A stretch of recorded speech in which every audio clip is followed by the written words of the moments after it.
প্রিয় দর্শক, আজকের বিষয় ফোর প্লে। দাম্পত্য জীবনে যৌন মিলনে কেন এর দরকার। আজকের ভিডিওটি বাংলাদেশ এবং এর বাইরে। আজকের ভিডিওর মাধ্যমে জানবেন ফোর প্লে দাম্পত্য জীবনে কিভাবে প্রভাব ফেলে থাকে এবং ভিডিও শেষে জানবেন ফোর প্লের মাধ্যমে কিভাবে অর্গাজম অর্থাৎ সর্বোচ্চ যৌন তৃপ্তি লাভ করা সম্ভব। হ্যালো ভিউয়ার্স, আসসালামু আলাইকুম। আমি ডক্টর নুসরাত জাহান দৃষ্টি, কাজ করছি sexual health educator, clinical social worker এবং ক্লিনিক্যাল কাউন্সিলর হিসেবে। প্রথমে গুরুত্বপূর্ণ বিষয় হলো ফোর প্লে। ফোর প্লে বলতে মূলত মানসিক এবং শারীরিক সম্পর্কের একটা সমন্বয়, যেই ক্ষেত্রে ফোর প্লে যত ভালো হয়ে থাকে। পুরুষ এবং নারীর ক্ষেত্রে দেখা যায় যে পুরুষদের তুলনায় নারীর ফোর প্লের ক্ষেত্রে সময় কিছুটা 10 থেকে 20 মিনিট বা কিছুটা সময় বেশি প্রয়োজন হতে পারে। এই সম্পর্কে বেশ কিছু ভুল ধারণা রয়েছে। অনেকে মনে করে থাকেন এটা শুধুমাত্র নারীর জন্য প্রযোজ্য, এমনটা নয়।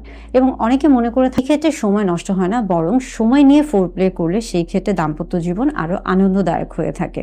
ফোর প্লের ক্ষেত্রে আরেকটি ভুল ধারণা হলো, অনেকে মনে করে থাকেন ভালোবাসা থাকলে সেখানে ফোর প্লের প্রয়োজন। ফোর প্লে দাম্পত্য জীবনকে আনন্দময় করে তুলতে খুবই গুরুত্বপূর্ণ।